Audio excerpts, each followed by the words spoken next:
You're the one non-white guy on the show. You need to be more culturally sensitive.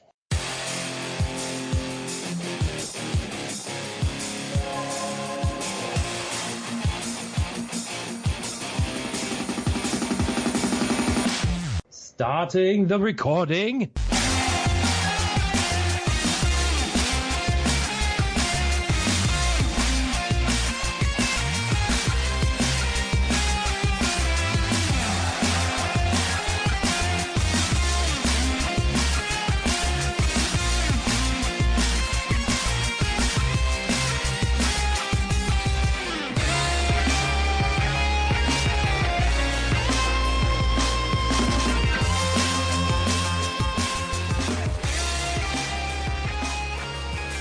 Welcome back, everybody. It's another episode of World 1-1 Podcast.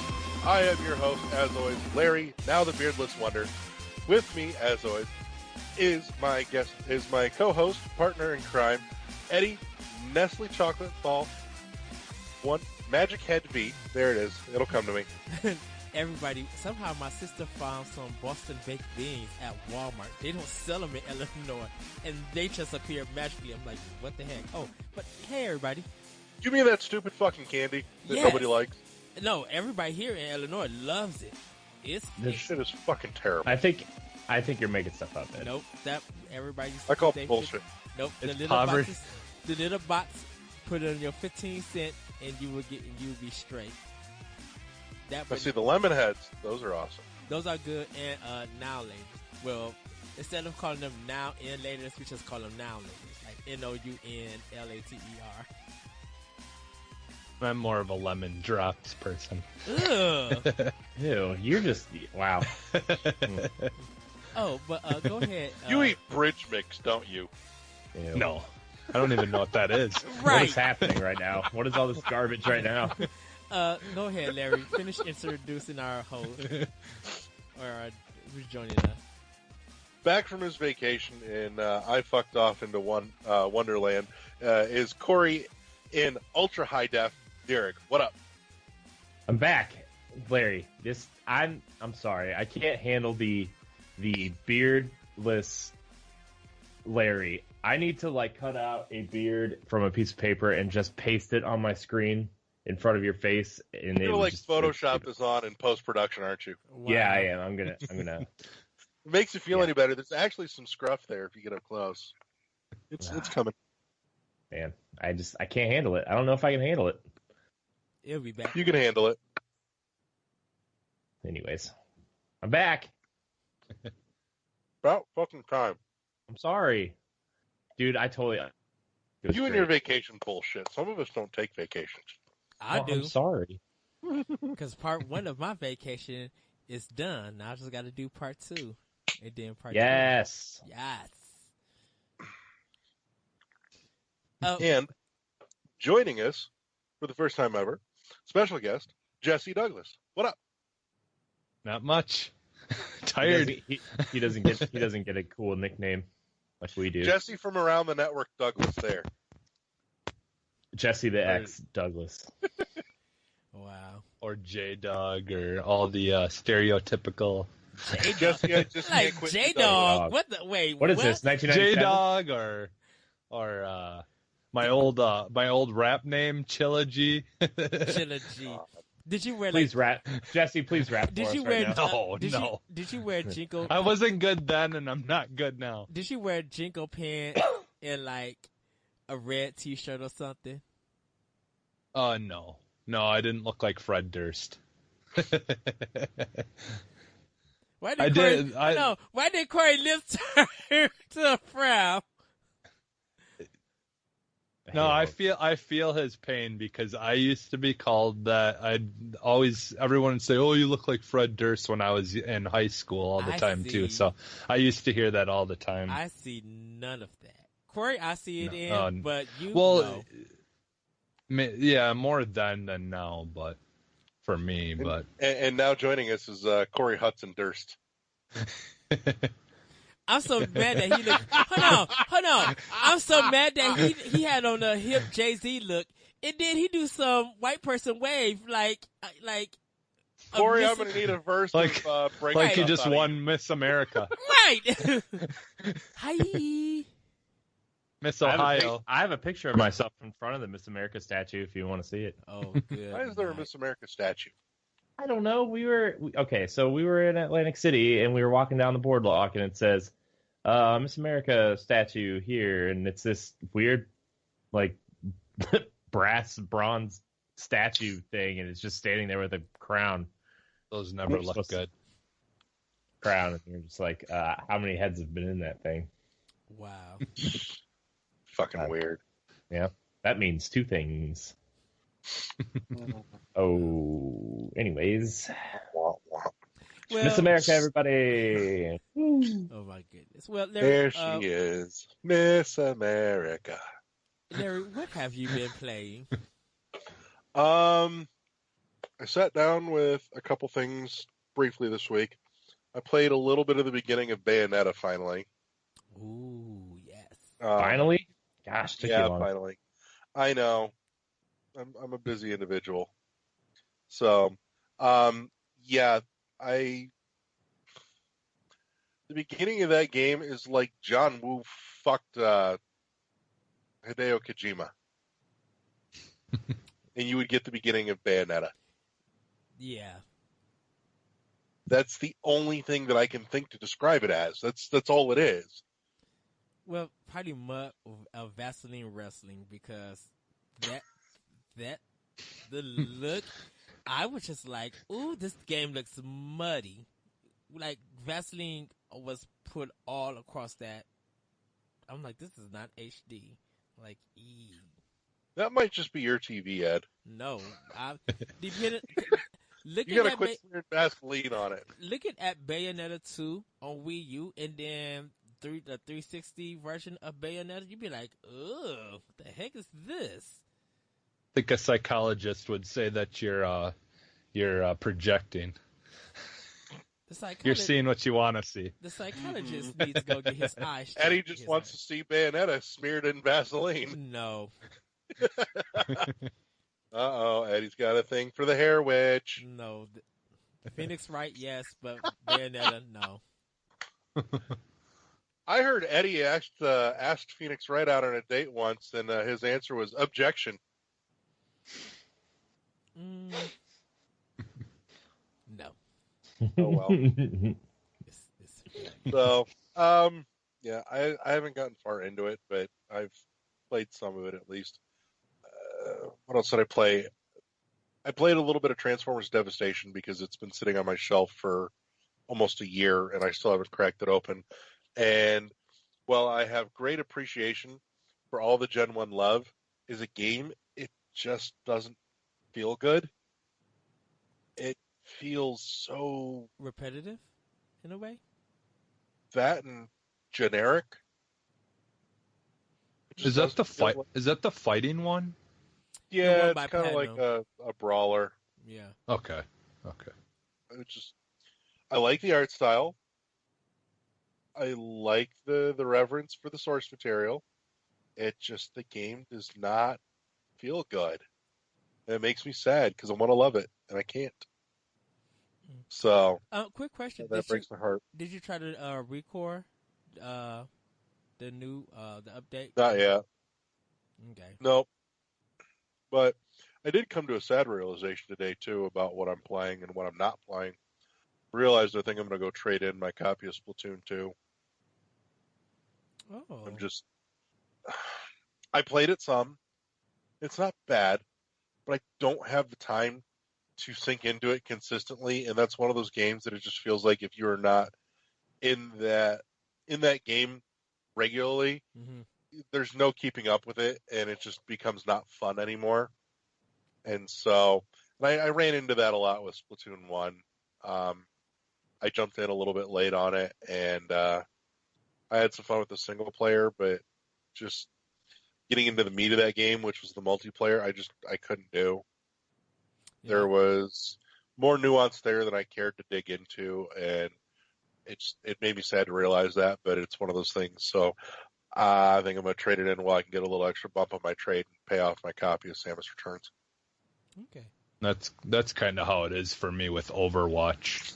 Because, like, that's another game that you really got to put a lot of time in if you really want to be good at it. And that's why I always go back to Siege, because I put a lot of time in that and I have everything unlocked and, Right. I know what I'm doing and I want to play Overwatch, but at the same time, I just know it wouldn't be fun for a while.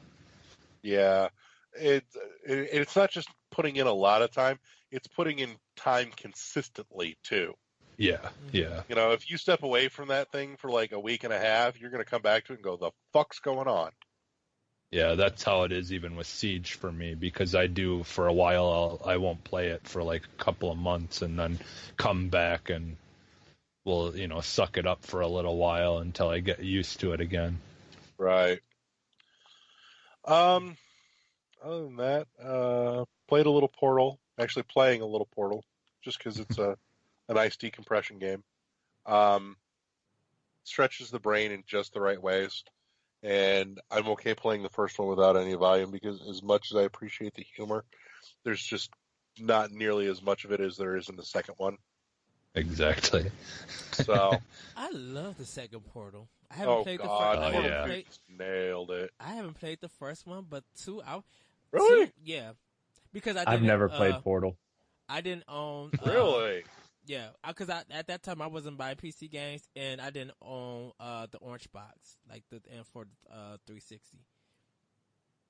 Yeah, and I like the Portal games for the same reason I like Nintendo. A lot of Nintendo games, the whole like using your brain to like figure things out, and they just did a really good job of it, making it making it interesting while solving things at the same time. And it's funny, and I understand with Portal 2, I understand why people gave it Game of the Year when it came out. And I felt like, yeah, this deserves that 10, that it deserves like that A.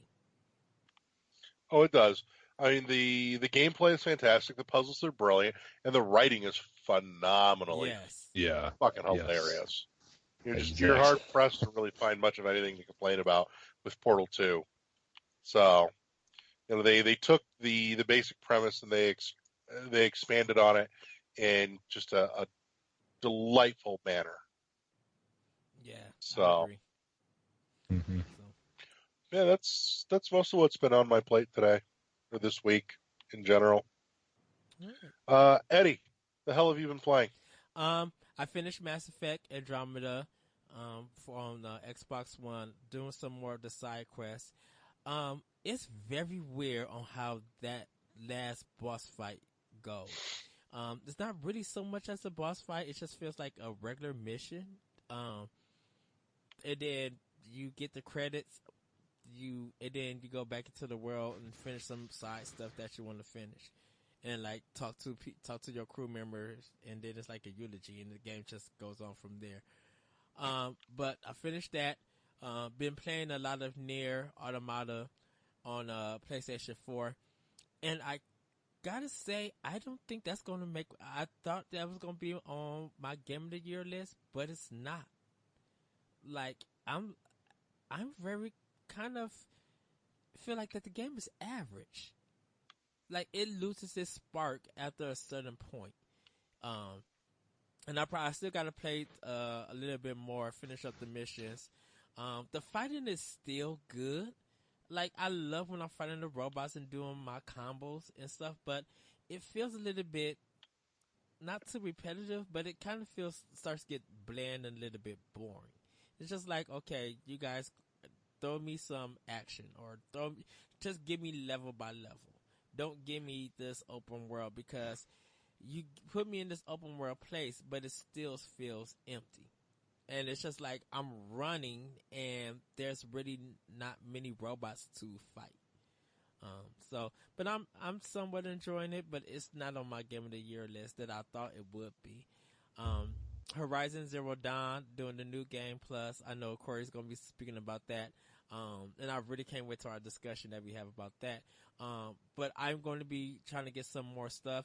I'm going to try to get this armor that's on it and do some of the stuff that I missed on my first playthrough. Cause I'm about 3 more levels, before I hit level 50 and before I get that trophy. So I'm working on that. I actually just got my Quantum Break back from my Xbox One, so I'm going to be start playing that in a few. For 3DS, more Project X Zone 2, and then hopefully this week I'll hook up my Wii U and get into some Wii U games. I meant to do it a couple of weeks ago. I'm sorry, everybody, but I've been trying to work on PlayStation 4 and Xbox One games, and getting ready for that, because Knack 2 is about to come out, Destiny 2 is about to come out, and then I want to be ready when I do get my Switch. Mario and Rabbids, Pokken DX. Want to be ready for Samus Returns. Want to be ready for there's a whole bunch of games that's coming out in this month and the backlog stuff. So I'm just trying to get ready for that. So I'm trying to get a lot of my backlog stuff done.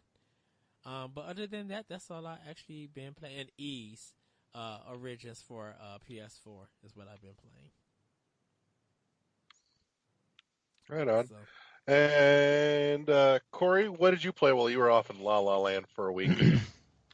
Well, honestly, I didn't play any games while I was on vacation, but when I came home last night, I finished Horizon. I platinumed Horizon. yay! My first trophy. Yay! Oh my gosh, dude, that game was really good, and wow. I mean, I love Zelda to death. That game was really, really, really good earlier this year.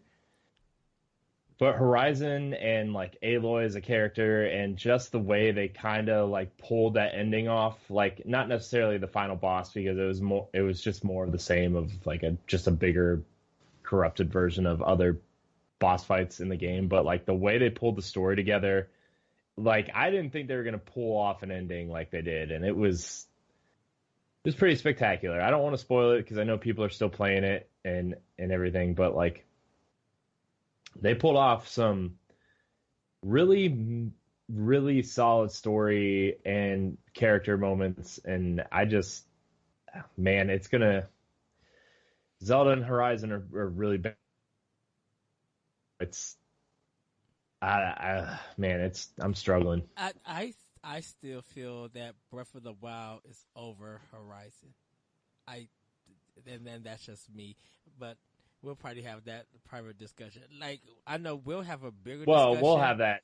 We'll have that for a Game of the Year discussion. Yeah. I'm sure. But there's another issue with that we're going to have that discussion with later on down the line. But I understand what you're talking about, and I somewhat agree with you. But I still feel that Breath of the Wild does something more than Horizon does. I think it really shows that Guerrilla Games could really make some action open world game other than Killzone. So, they're getting more recognition than Naughty Dog in a sense. Yeah, I've only really watched gameplay. Obviously I haven't played Horizon, but yeah, what I've watched, it looks like a lot of fun, and for it to be the first game in the franchise or series or whatever you want to call it, and to pull off as good as they did, I mean, they definitely should be praised. Yeah. I mean, here's the thing. Guerrilla has always been a strong studio, but they've been stuck on Killzone, right? I mean, Killzone 1 was supposed to be the Halo killer, and it never was. And then Sony did the thing where they needed a shooter to compete, so they stuck Guerrilla on Killzone 2 and 3. And, Shadowfall was an okay launch title. But for this to be their first game outside of a linear first-person shooter experience, for this to be an open-world RPG, and I've said this a million times on wherever I'm at, they killed it with a first run at an open world RPG. Yes. I was expecting it to break down at some point and be okay, I see a bunch of major issues, but the issues I have with the game are very minor, and they're all minor because I played Breath of the Wild before Horizon. Climbing is an issue. could climb everything. Something else too that I really missed from Zelda was when you're up really high and you just want to jump off and just go. The glider from Zelda is missing, and like, I don't know if they take that into consideration, if that's even going to be in the next game, whatever. But my I'd say thing, not only that was getting to abuse the glider to get you like halfway across the map. I know, and like you have the guardians shoot at you, but they the ground and you just use the airlifts to fly even farther. Oh yeah. Fire arrows midair were great for that too. Yeah. Oh yeah, that's true. Didn't even think of that. Wow. Okay. Corey's gonna go boot up Zelda now and try that shit. See how far he can get. Yep, I might. You are not wrong. But the thing fix are very minor. I want them to fix the way Aloy controls a little bit. I wish she felt lighter. I wish she felt more agile, more. And I mean, I've made this comparison from Gears 1 to Gears 3, where those characters by 3 felt very light, very agile. They could move quicker, whereas in Gears 1 they felt very big and bulky and tanky. And that's how I feel Aloy controls. And if they can make her control better and feel lighter and feel more agile than she felt, like, I mean, the bow mechanics are great. The trap mechanics are cool. Like the different enemy types are great. I can't wait to see how they top battling a giant T-Rex and flying giant bird. I want to see, like, I don't even know at this point, some woolly mammoths, I guess. I want them to get rid of the resource system. They're not going to, because it's an RPG. But it didn't work. That's a key part. It worked fine. It didn't work. They need to make the resources a little bit more sparing, but they're not going to get rid of it because it's an RPG. They need to give you, because the thing about it is that you could be doing a long battle and it's not guaranteed that you got that resource. And you have to use those resources to upgrade your stuff at a person who's selling you things. But it's just like, well, if I'm supposed to buy everything, why can I not just find the resources and make it myself? Why do I gotta go to you to give you these resources to buy? And if I'm missing one part that I need, now I gotta go across half of the whole map, fight that enemy, and if that enemy doesn't get it, now I gotta try to go back and find that enemy again, and keep grinding to get that one piece or get that many pieces. Just to get that equipment. And it's just like, by the time that you get it, you might be overpowerful. You might just be super powerful, or you might just be like, you know what? I might as well just wait till I get the next armor piece. Well, that's what I was saying, right? They need to make the resources. They need to make acquiring the resources a little bit easier. The RNG on getting those resources was kind of bad. Like, I was trying to find, like, for the hunting lodge trophies, quest line, you had to find like a couple robot hearts, a couple different ones, and like I've found myself doing that quest for like an hour and a half, and which was a quest that probably should have taken like 15 or on the quest, right? So, I mean, if they can fix issues like that, and if they can, I would say simplify it a little. There's a lot of mechanics going on also. I think maybe they could simplify it a little bit, but like, all in all, I really feel like they kind of knocked it out of the park. Like I think it's definitely Sony's best exclusive by far. I think, Aloy is an amazing character. I think that world was an amazing world to explore. I think, Ed, we've talked about this before, them, Ed and I are going to do a separate video on this. We're going to try to get some people together to talk about this, but they made a statement about diversity by not making a statement saying, hey, we're including all this, which is, something I think should be done. But like, I think that's just how it should be. I don't think, becoming a white guy, I mean, I just think everybody should just be a good person and accept everybody, whatever, whatever. And But I think those issues made the story better than the story that it was trying to portray. I think the diversity that was in the game was the strongest part of his story. yeah, and it they didn't even make a big deal about it, which is what I really liked about it. So Yes. I really think this game was really really powerful, really strong. It's gonna sit up there forever, and it's just a shame that this game came out in the same year as Zelda because those games, like the DLC is probably coming out around the same time. These games are just intrinsically linked forever, and it's hard to not compare them, because Zelda's amazing. Zelda was a great game. It had a great story. It had great story moments. It had great character building. It had all these amazing things. It had new mechanics. And, Nintendo really knocked it out of the park for creating an open world that was interesting and full of surprises and things to explore. And the shrines were cool. And I still think the divine beasts were the weakest part of Zelda, and that's not a bad thing because they were great. But the moment to moment thing exploring was the major part of Zelda that really made it great. Whereas, Horizon was trying to tell this story and it did a story. So, it's those two games are going to be my 1-2 probably for sure, unless I don't know. I've been playing Hellblade 2. It's really interesting. It's not a so far I'm about 2 hours in. It's not a game, but it's doing something really interesting that I think people should check it out. It's not a very long game. I think it's only 6 or 7 hours.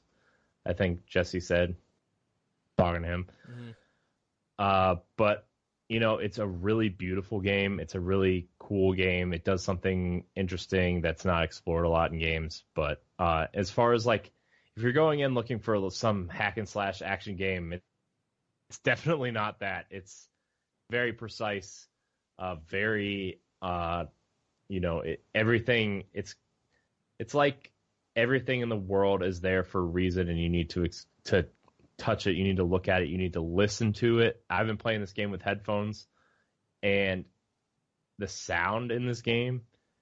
I'm not usually one that I enjoy great sound, but I'm not going to sit there and nitpick a game if something's not, whatever. But the sound in this game is just complements the game.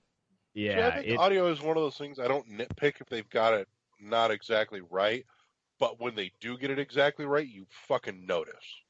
Dead Space was a great example of that. Mm-hmm. Actually, it kind of reminds me of Dead Space a little bit. Not whatever, but I mean, you can hear things behind you. You can the music sets the mood, and I don't really listen to a lot of games in surround sound, but this. You can hear things in front of you, behind you.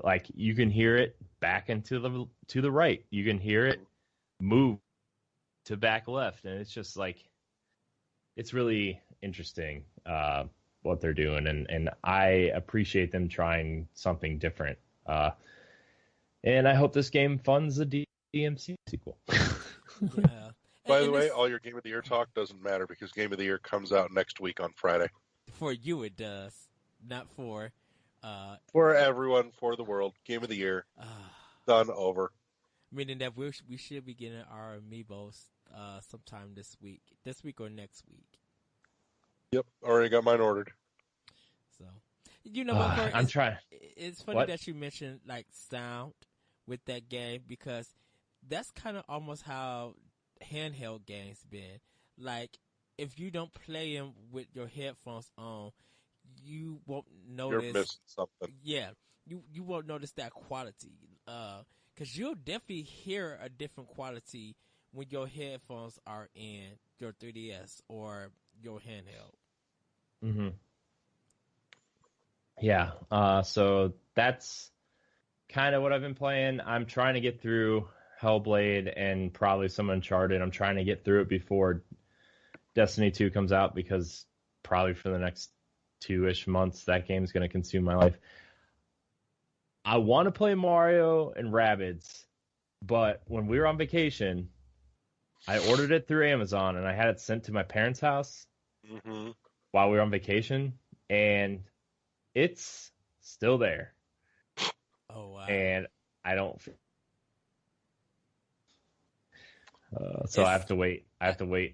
Until a lot of people have been loving that game and buying it. So that's I know Jesse keeps telling us about it in the group chat. And I'm like, shut up.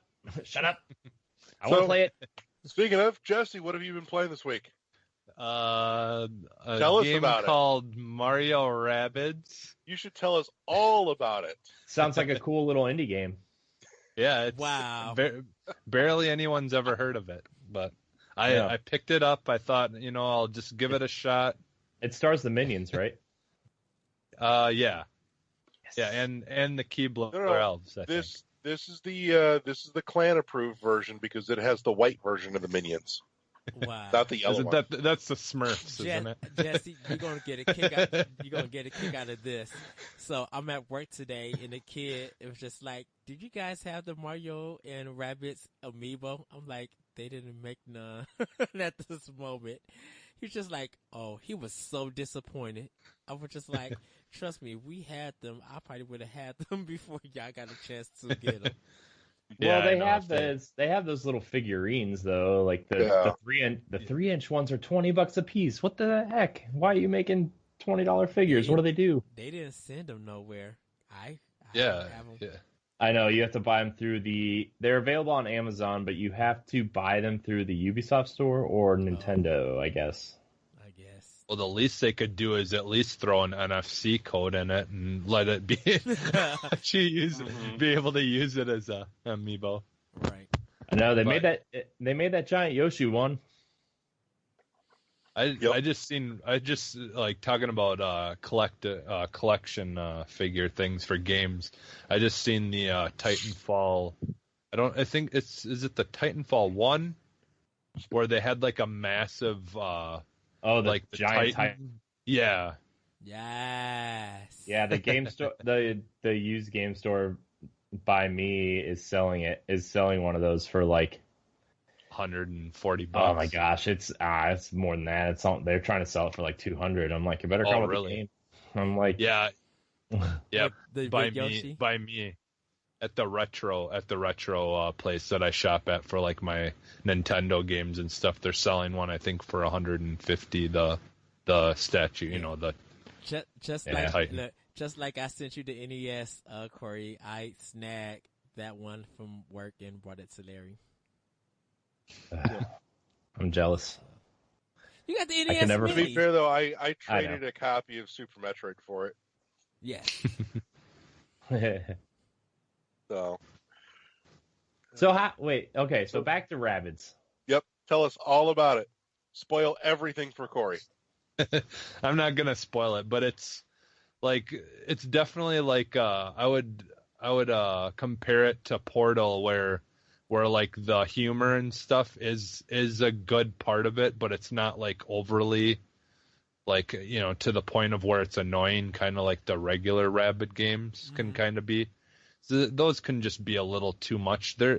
Some of them aren't bad. I really haven't played many of those, but it's humorous, but it's not like constantly, hitting you in the face with it, and like it's a perfect mix of the perfect mix of humor and gameplay and like the thing that I'm really loving about it is like the battling system is set up really good, but I love on the side, like when you're just walking through the worlds and you're solving puzzles to unlock like the soundtrack audio, like you can unlock the tracks of the music that's in the game, and you can unlock stuff to upgrade your characters, or you can unlock like pictures, like they have concept art and stuff like that you can unlock. So it's kind of like Rayman, you know, like the Legends or whatever, where you can unlock all these cool things, but also upgrade your characters and stuff like that. Oh, nice. And Nice. yeah, and the battling system is set up so, like, just everything about that game is set up just perfectly, and it's not like it starts out nice and gradual, you know, it's kind of easy in the beginning, and then as you go on, you learn different things that you can do to unlock or uncover secrets in the rest of the world that you already played in. And you know, it's a lot of fun. It's been consuming me since I got it. So Are they things that you could have actually been doing all along and nobody pointed it out yet, or are they things that, like, there are abilities that are suddenly active? there, like, there's things that you'll find throughout the map that you'll be like, you'll walk up to it. You can, you know, look at it. You push A by it or whatever, and it will say you don't know how to do this yet. You know, like it's so you kind of have to learn. You have to, as you go through the You have storyline. to acquire the skill. Yeah, the skill. So Okay. so See, I like I the mean, ones where it's an active skill already and you just don't realize it's there. yeah, I think a prime example of that is always going to be the witness. okay. So, where Yeah. there's that thing that you can do, you could do it the whole Yeah. time, but Yeah. you just didn't realize it until somebody pointed it out and said, "Hey, see that thing? Yeah." Well, and I think their thought probably behind this is, like I said, like the stuff that you're unlocking is really, it's not like super important to the storyline or your character. It will help you, you know, upgrade certain abilities faster.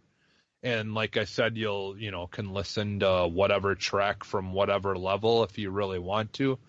But for the most part, it's all just kind of extra stuff that, you know, a lot of it you don't have to get. And like, you know, the things that are more useful are usually something that you can automatically do from the beginning. It's just a matter of figuring out the puzzle to do it, to get it. So, I mean, there's that about it. It's not really, you know, it doesn't really hurt your character to not have it, you know, right away, the ability to figure it out or whatever. Because, like, for the most part, the puzzle part of it is a lot of fun. And where I'm at, I'm just about to start World 3. Some of the puzzles are getting to the point of where I can see them getting pretty difficult and taking a lot of, you know, thinking of what I got to do to try to solve it. So it's definitely not a kid's game. So does it feel like there's a good balance between the puzzle and the actual action combat? Oh yeah. It's like, as you're progressing to the battlefields, basically, you're kind of solving puzzles to make your way through to get, you know, move forward into the story, or to, like I said, unlock certain things that you might want. Like, you might want to figure out how to get the mushroom, like if you, because they have a option of every battle you have what easy mode, which is where you press Y basically and it refills all your health on all your characters. But the regular mode is you can go into battle with the battle wounds from your last battle, and if you didn't get a perfect in your battle, you won't get healed. But if you do get a perfect and you do well in a battle, you will get a little bit of a heal from each battle. But that all depends on how well you did. So there's, you know, things like that are kind of neat. And you know, if you choose to just continue without healing, doing the easy mode and healing your characters, you know, it can be a little bit more tougher. So Okay. I mean, they've got a lot of stuff going on. It's such a great game. Nice. It's sad though. I feel like a lot of young kids can't play this game because it is a strategy games and they're not at that age of thinking like that just yet. Yeah. But at the same time, it's like, I kind of like that Nintendo seems to be making games that kids can watch and play if they really want to, but but at the same time, it's like for an adult, it's kind of going back to the early days of, like when Nintendo's games weren't exactly easy. Well, actually, It feels like But- they remembered who their audience is these days. Yeah. Well, actually, Yeah. it's Ubisoft and not so much Nintendo. Well, on I this know, game. but like honestly, it feels like you're playing a Nintendo-made game. It does not. Okay. It feels like you're playing a Nintendo game. That like it amazes me how much it feels like a Nintendo game. Yeah, I don't think that Nintendo would hand them the license and let that game out if it didn't hit certain standards. Yeah. If I was a betting man. So, Yeah. Jesse, anything else been in your disc tray this week? The only other thing I just for the heck of it, I haven't played it in a while. I put on Sunset Overdrive and was playing that for a little bit. Nice. Just some mind-numbing fun. Oh, it's so fucking funny too, I though. need to work on that game. God, that game Trying is to build my fun. combos up. I think at one point I got up to like a 36 or 37 combo and accidentally screwed it up, and then I'm like, damn it, I gotta try again.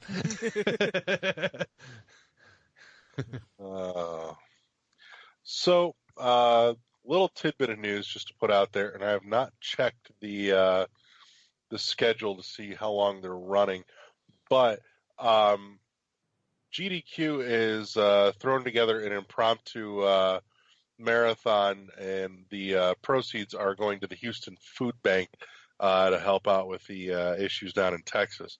So if you have the time and a couple extra dollars in your pocket, make sure you check that out. That is streaming live on Twitch. I've actually got that running in the background now as we speak. They're presently running Final Fantasy IV, but I will see if I can find the schedule and post that in the show notes as well, so you guys can check all that out on Twitch and keep an eye out for your favorite game and all that fun stuff. But they always do an awesome production. Obviously, given that this has been kind of a Tragic.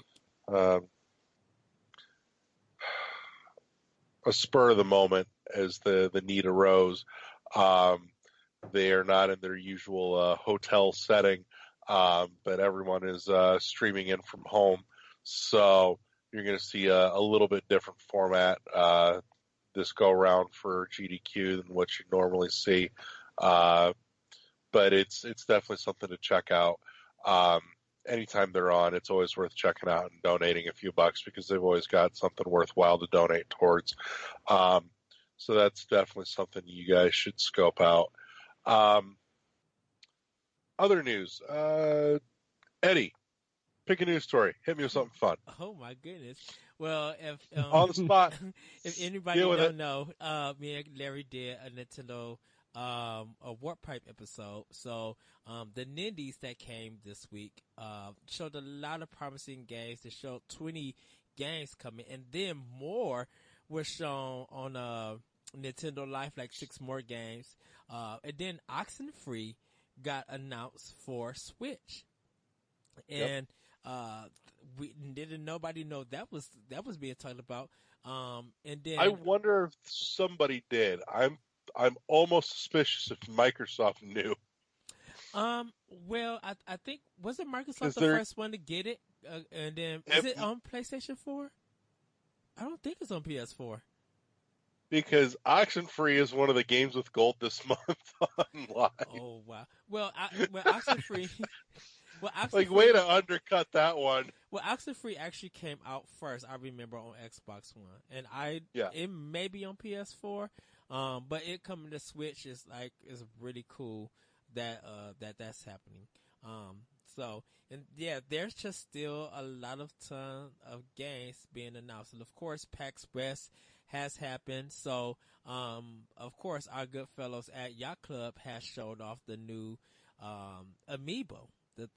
For Oh that's my coming. god, the trailer for the new Amiibos was fucking hilarious. Yes. So so you guys can check that out. I don't know if they have a release date for that just yet, I haven't got to read the story, but there are pictures of that amiibo. It's a 3-pack, so it's worth checking probably out. coming with the King Knight DLC. Yes. So, yeah, I think they said it's what Larry said. Okay. Yeah. Well, so that'll be next year because the DLC is coming out next year. Yeah. Yep. I wonder, are they going to do a definitive version, like like a limited where you get for Switch or Switch Wii U? Oh, if they release another physical copy as like a special. Yeah, that's why I said know. like a limited edition of all 4 amiibos, the game, soundtrack, extra artwork, like $100 limited edition. I hope limited run games don't sell them, but like if you could go to a store or actually pre-order them at GameStop, I mean, I think that would be cool for y'all club to do it. Yeah. So, that came out. And then of course, I don't know if you guys have noticed this, but Overwatch have a Game of the Year edition. And I seen it come out for Xbox One, but I don't know if it's out for PS4. A Game of the Year edition? Yeah, Xbox Because One, everything needs a Game of the Year edition. yeah, Xbox. Hold on. Yeah, Xbox. You said Overwatch? Overwatch for Xbox One have a Game of the Year edition. It literally appeared at my job, and I'm like, where's the PS4 version? I'm like, really? And they only sent it for Xbox One. I'm like, Hold on. I'm going to look this up because Well, Corey's looking that up. Jesse, Yeah. what was your favorite news story of the week? I have no clue. I haven't really been keeping up too much with any news. I'm trying to think. Holy crap. I know the Division is coming out with a fall update, so more stuff. Oh yeah, I added did. on.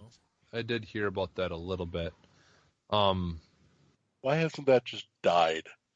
Because a lot of people still play it. But Which why? Which is weird because It's not good. well, no, this is the thing about it, is that the Division has been getting more support than Ghost Recon Wildlands. And Wildlands sold more, apparently, or almost the same as the Division. And Wildlands hasn't been updated. It hasn't got no kind of new DLC or anything. I think it may have once or twice after the game came out, but nothing else for that. Well, go ahead, Corey. I'm sorry. Oh, no, there's a lot with this, so you want me to start on this? Go ahead. Okay, so for the console version of the Game of the Year edition of Overwatch, for Overwatch Download 1, you get 10 standard loot boxes, a collection of random items that can be used to customize your favorite heroes. Loot boxes may include skins, emotes, victory poses, voice line sprays, highlight intros, as well as credits you can use to unlock other customization options. The second download for Overwatch is the Origins skins. Pay homage to the original Overwatch Strike Force. Featured skins of Black Reyes for Reaper and Strike Command Morrison for Soldier 76. Explore the hero's origin, Overgrown Bastion, Security Chief Farah, Slipstream Tracer, and more. If you're playing the console versions, you also get Diablo things for your character in Diablo 3. Slay demonic forces throughout the high heavens and burning hells while donning Mercy's wings. And all of Sanctuary Murphy's will Wings know. is going to be an upgrade in Morphe's Law. And all of Morpheus Sanctuary will know of your allegiance to Overwatch. Now, if you buy this game on PC, you also get StarCraft 2, Hearthstone, Overwatch-themed decks. World of Warcraft, you get pets and cosmetic items. And Heroes of the Storm, you get the Tracer hero. Well, pretty much you get all the Overwatch heroes that are available in Heroes of the Storm as free downloads. And obviously you will get the Overwatch full game also.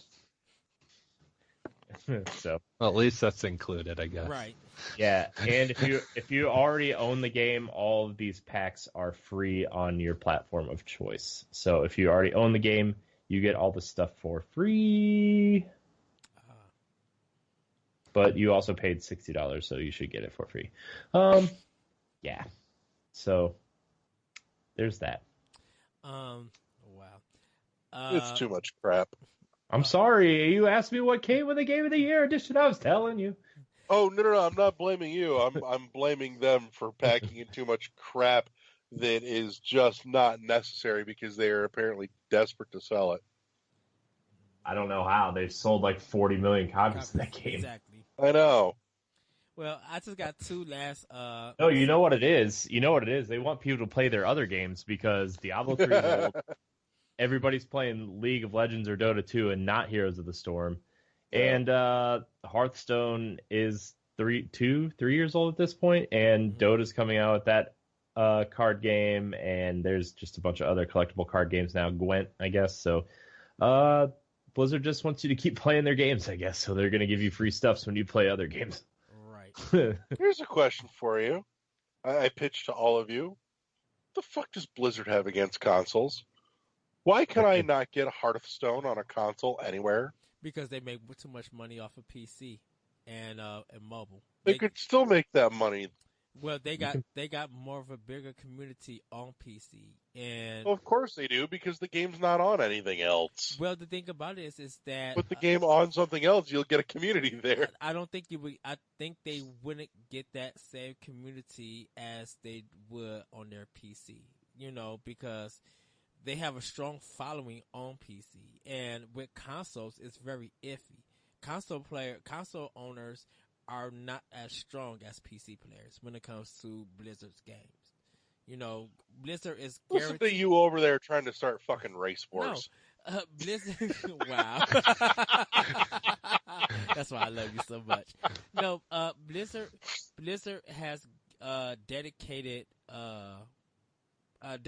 base that they'll make money. They'll know that they'll sell 5+ million and more, and they'll get their friends and stuff talking about it. Where with console players, it's not that same thing. You don't get that same 5 million plus for a game. You might get maybe 1 million or 2, and half of that is split between two consoles. Right at this moment, they're split between two consoles. So if they can make that money easier on PC, why bring it to console? Overwatch, and trust me, PlayStation and Xbox is probably more, if combined, Overwatch should have sold more on console or even PlayStation 4 alone than they should have on PC. And also with Overwatch, people still play keyboard and mouse. They don't like using controllers. So Blizzard would have to set their games to controllers, and people who have played Blizzard games be like, I need a keyboard and mouse because that's what I'm used to. Yeah, but what about something like Hearthstone? Still keyboard and mouse. Why? For what? When your game it's more successful on mobile. Yeah. Hearthstone. Holy shit! Put it on Switch. We've got a touch screen. Let's go. It was funny because everybody that's at Activision Blizzard have been walking into their job with Switches, and even their like director was just like, yeah, we got a lot of people who come into work playing Switch and how much they love it. So them exploring ideas or possibilities of bringing their games to Switch, I'm just like, well, Hearthstone will be the only one that you really could bring. You can't bring Overwatch. You could. You could, but then everybody's going to expect that Overwatch contain Nintendo characters. And the first one up is going to be Samus. It's going to be Samus. It's going to be Fox McCloud. Anybody with a gun. Well, everybody's going to be Luigi Rabbids now. Yes. Yeah, there you go. There you go. Although he's got like a yo-yo thing. And everybody it's almost like a yo-yo. Right, and everybody respect Mario from Sunshine with the water If gun. yo-yos are acceptable, we need to bring in Mike from Star Tropics. Ooh, that depends. They would have to release Star Tropics. Like, I am totally down for a new Star Tropics. I have to watch. I wonder, do they got a history thing about Star Tropics? I And need to there's watch. only 2 games. Well, you know what? I've never played them.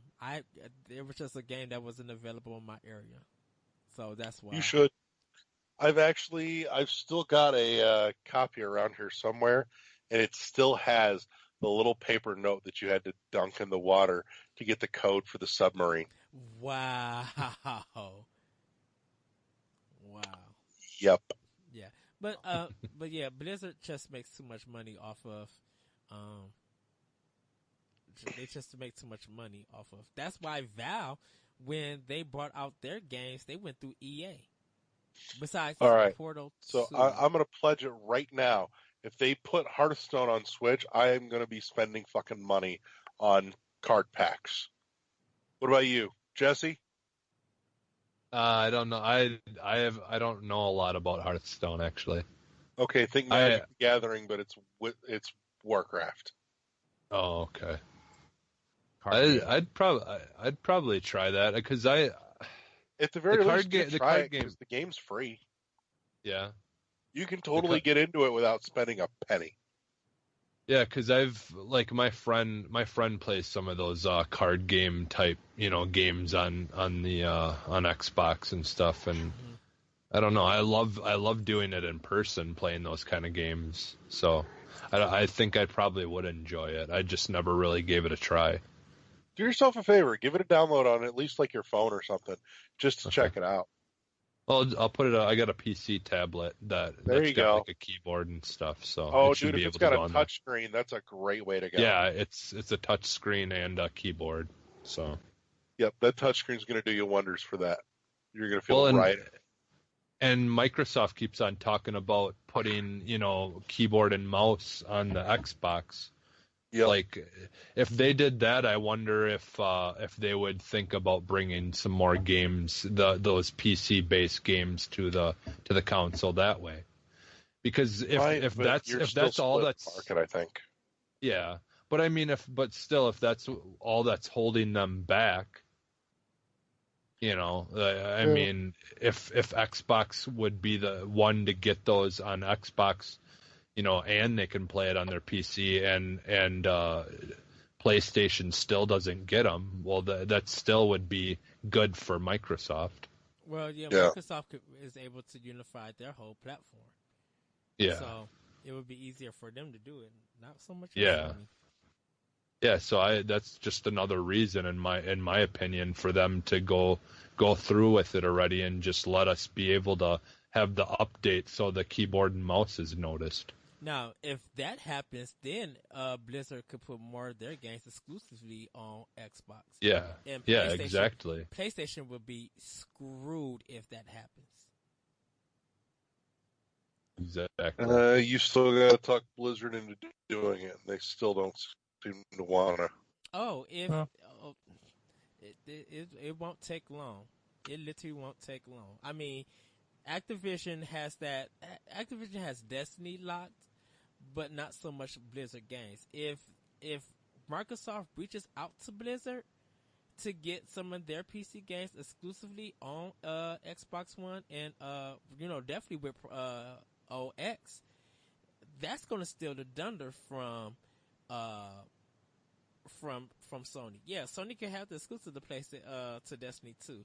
But if all those backwards PC games come to Xbox One console and you can play it on Windows 10, like buy it digitally, that's more money for them. That's straight profit for both companies. Well, and I honestly think that's why games like Unreal Tournament and stuff aren't coming to Xbox or to consoles, because a lot of those people play with keyboard and mouse. Mm-hmm. And if Xbox got Unreal Tournament on, I think that would be a very big win for them. Stuff like that, a lot of people play stuff, and I used to play that stuff all the time when I played games on PC.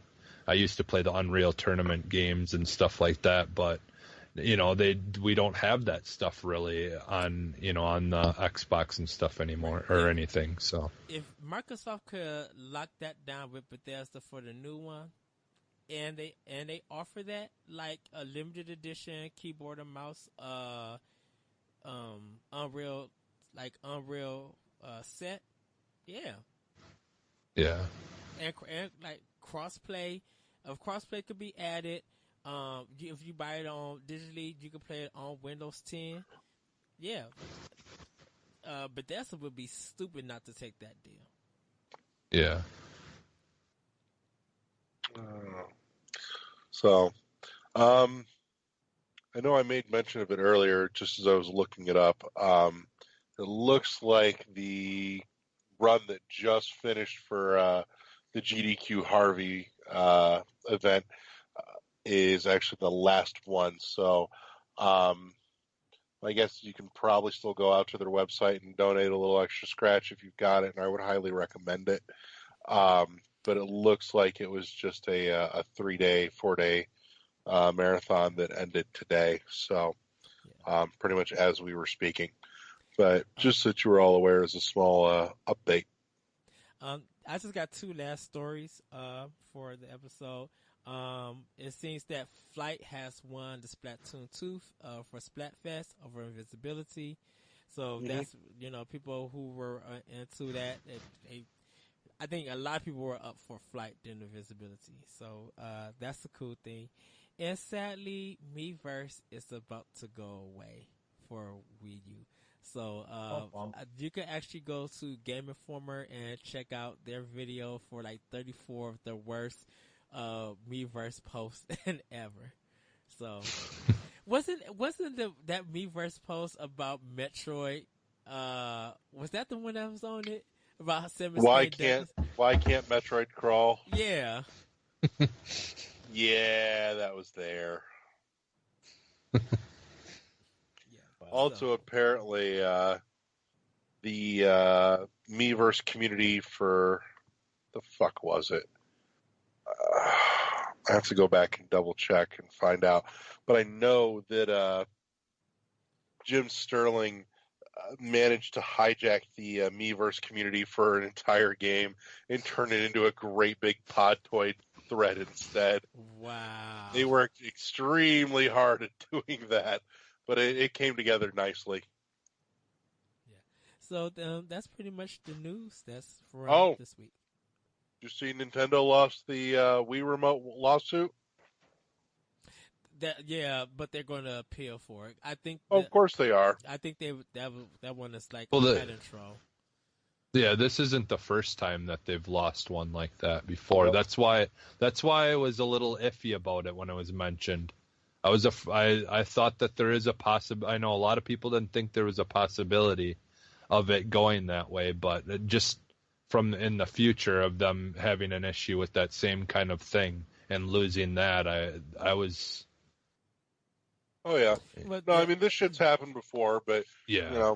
It's just one of those things to kind of watch as the litigation continues.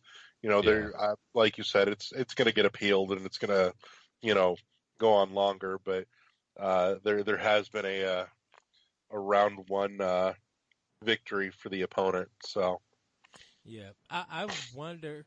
I wonder with the appeal. I wonder how long that's going to take for them to appeal. Oh, I'm sure it'll take plenty of time considering that, we're talking about a Wii Remote lawsuit that just got a verdict. I wonder how long they were in, because I don't even remember the case for that. Mm-hmm. That should tell you something.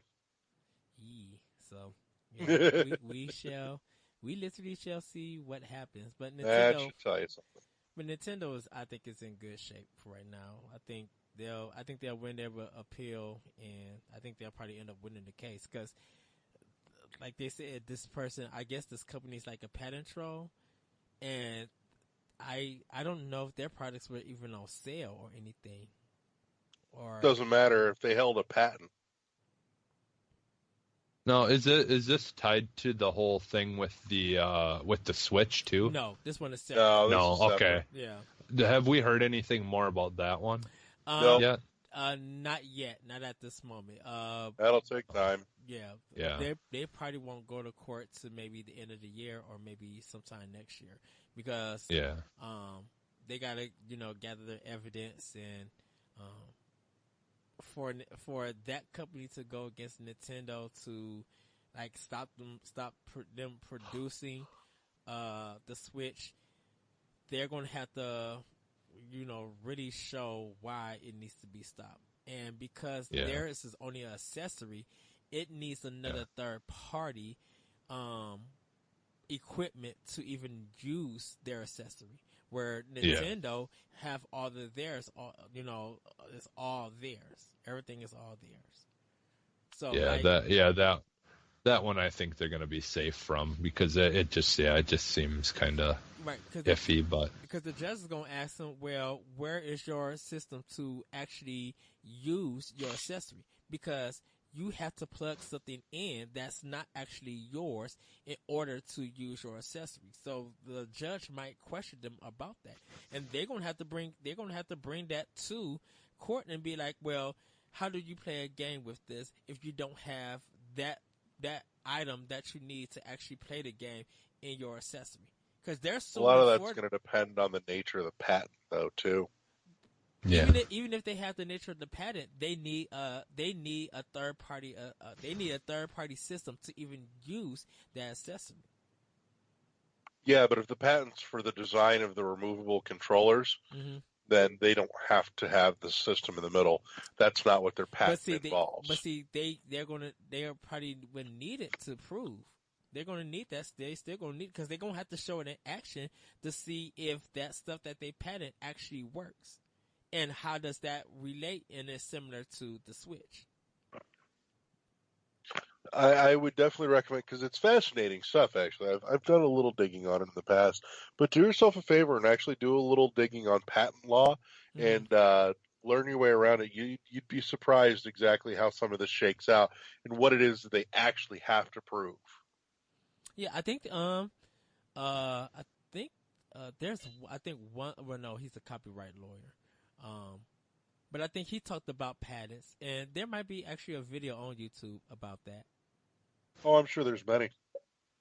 I wonder why is it when it does come to court, for I don't know. Game, shut up. why patent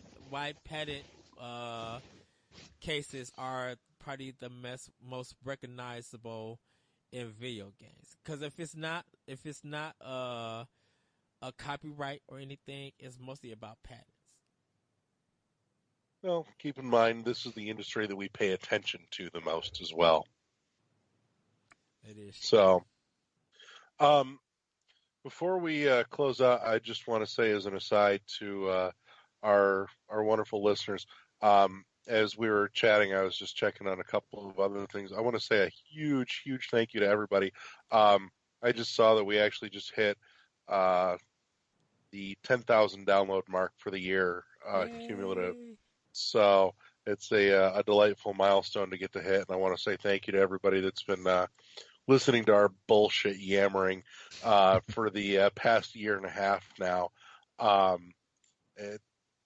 We greatly appreciate it. We're growing little by little with your support and your help, and we hope to continue to grow and do a little bit more. Corey and I have a couple things that have kind of been hanging out in the wings that we need to hammer back on a little more because we want to grow and expand and get some new content going out for you guys. But that's not where this conversation was going, though. Namely, though, just a big, huge thank you to everybody that's been coming on board little by little, one by one, checking out the show, finding something you like, and playing catch up and finding out everything else that we're all about. So thank you guys. We do appreciate it. Oh. No. Sappy moment over. So well, that was quick. Yep. That's what she said. We're not talking about your wife, Corey. Well, you don't need long if you know what you're doing. So it's a speed run. Wah, wah, wah. That's a different GDQ. I know nothing about this. I hear everybody. Corey tried to speedrun that and his shit crashed. Well, It's because he didn't have Just froze up. He You tried to both tell his are- wife, blow you- on it, it'll work You again. both are failures at this. Let's get into plugs. plugs with Gotta a cover blow on it system. to make it work. Did you just say plugs with a cover system? Yeah. You know it. Oh my goodness. I Jesse, love Mario Rabbids with a cover system. Jesse. Who knew There's it? a cover Jesse. system in there. Pimp your I know, shit exactly. with the cover system. Go. Go ahead, Jesse. Plug. You can find me on Twitter at sub_humanist and just Jesse Douglas, and Facebook. If you want, you can add me. That's fine. I don't, but usually I'll just be in the NGR community otherwise. So, and that's it for me. Yeah. Jesse is more subhuman than subhuman. It's based off of the punk band Subhumans. Good sound. I heard some of their music. I was just like, yeah. Yeah, they're like Dead Kennedys, kind of Okay. that, but Oh, I but can't they're believe you said British. that. I can't believe you said that name. I haven't heard that band's name in years. Well, yeah, Jello is no longer with the band. They still make music, but Oh wow. I don't know. Some other dude's the head singer now because the whole beef between their band. Now Jello just goes with a whole bunch of other bands and makes good music. Hey, I like Jello, buddy. Speaking of Jello, Corey, did you see the SpaghettiOs Jello thing? Ugh, that is so gross. Yeah, that was gross. No thanks. This is like in the 50s and 60s. They basically made everything with Jello. That is going to be the new official dessert of World 1-1 podcast. They have Of NGR Radio Network. They have a cookbook. Sponsored by SpaghettiO Jello. They have a That's cookbook. gross. So, Corey, you could slip it in visually every once in a while and make people subliminally want to go out and get it. Just like or make just it. like one frame every like Yeah, 3 minutes or something. Oh, Just goodness. slip it like in they there. used to do in the movies. They'd Yeah. put Coca-Cola, flash it on the screen really quick, and then everyone would be going to get Coke. wow. Corey, Right. go ahead. SpaghettiO and plug. Jello. Plug? Oh boy. Okay, you can find me at Corey in UHD on Twitter. You can find me at Corey in HD on Instagram and Twitch. You can find me on NGR Radio every Monday at 10 a.m. Pow Block, Arsenal X, Tuesday, Wednesday, Friday, somewhere in there, 10 a.m. Got some What's cool. that sweet new Twitter handle? I already said it. Thanks for listening, Larry. Gosh, nobody ever listens to I me. heard Corey in HD. I didn't hear that sweet new one. Corey in UHD. There you go. Um, I'm sorry, Some- I missed it. I was busy thinking about SpaghettiO Jello. some Go stuff sit I'm really. in a corner somewhere. Some stuff I'm really excited to share with people. Our joint store is going up soon. I've been kind of messing around with some designs, and you can get your World 1-1 podcast shirt sometime soon, as well as our other share. Yeah, you can get a phone protector, a skirt. You wanna buy your wife A bra for your car?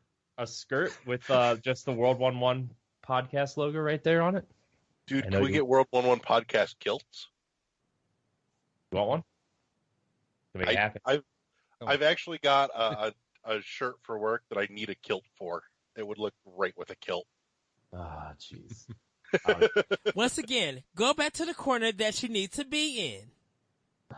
Continue, Corey, and plug. But yeah, I'm working on getting like basic stuff up first, like all the show logos first, and then we'll do the inside joke. Like I got a banana Vita shirt, which is really funny, and that's just kind of an inside joke with Matt and Moose on NGR, and got a couple other stuff coming up. So I'm excited. I'll have to see if I can get you. I've got to talk to a friend of mine that was kind of putzing around with it for a little while before he got busy. I'll have to see if I can maybe get you a mock-up of Fetish Night. Wow. That way we can get Fetish Night on a shirt. Wow. Oh, man. But taking it back, man. Taking it back, old school. So that's kind of it. Subscribe to the YouTube page. Check it out. Yeah, we just got the World 1-1 stuff caught back up again on the YouTube channel. We had a couple of minor hiccups with that, but that's all caught up again. So I'm sorry. It's my fault. It was only partly your fault. I had some issues on my side too. So, but yeah. But it's fixed. Yay! We fixed shit. We got it done. What? Can I wear my hat like this now? Yes. I demand you do it.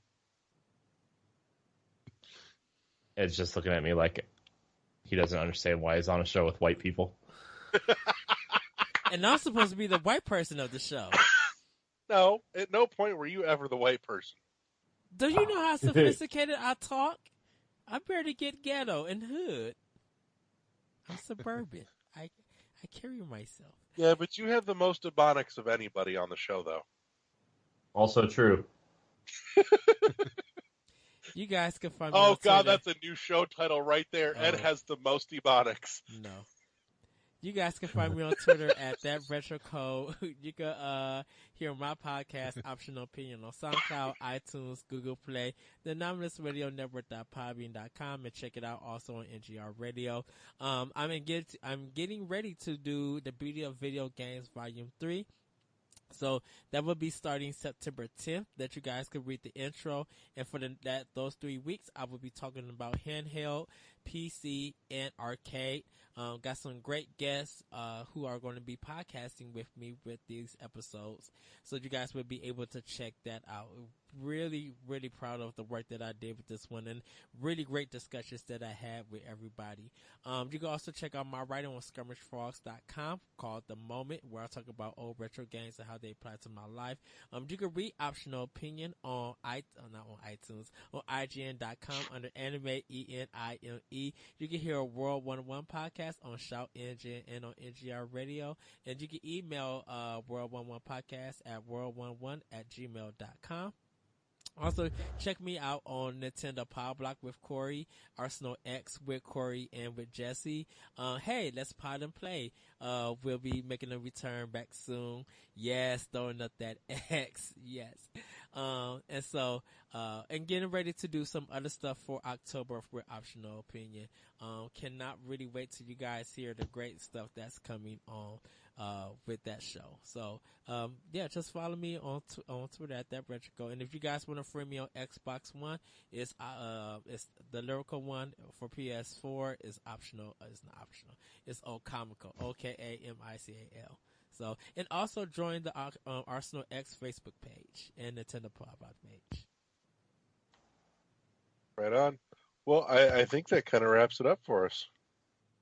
Yes. I want to thank everyone for downloading and tuning in this week. Everybody have a happy Labor Day. Yep. Don't do anything I wouldn't do, and if you do, make sure you name it after me. Unless you're Canadian, then happy Monday. Yeah, that too. Yes. So, want to say thank you to Jesse for stopping in and hanging out and putting up with our bullshit this week. That's it. That's all we got. Guys, go grill, go barbecue, go do festive holiday things. Get the hell out of here. Good night. And we will talk to you guys later. Bye. Bye. Peace. We did it.